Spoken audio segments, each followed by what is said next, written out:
Le vrai faux, Géraldine Vosner.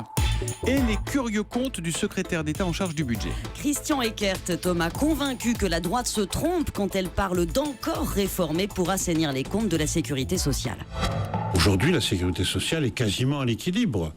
Alors, ça ne veut pas dire que la dette a disparu, mais la dette commence à diminuer.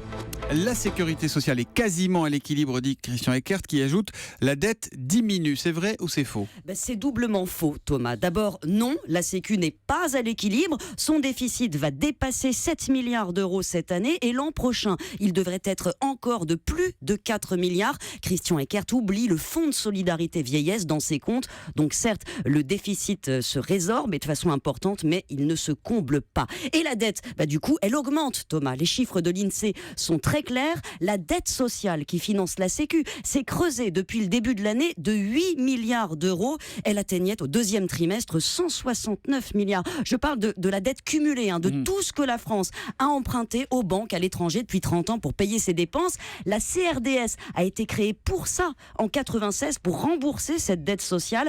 Depuis, on y a affecté d'autres impôts, une partie de la CSG, de la taxe sur le capital votée sous Sarkozy. Rien à faire, on n'arrive pas à la rembourser. Donc une partie de notre santé est à crédit. Absolument, vos lunettes, ma prothèse de hanche. Et ces chiffres ne prennent pas en compte les 30 milliards de dettes des hôpitaux, Thomas. Une dette qui a triplé depuis 2004. D'où la volonté de certains, de François Fillon notamment, de revoir le système.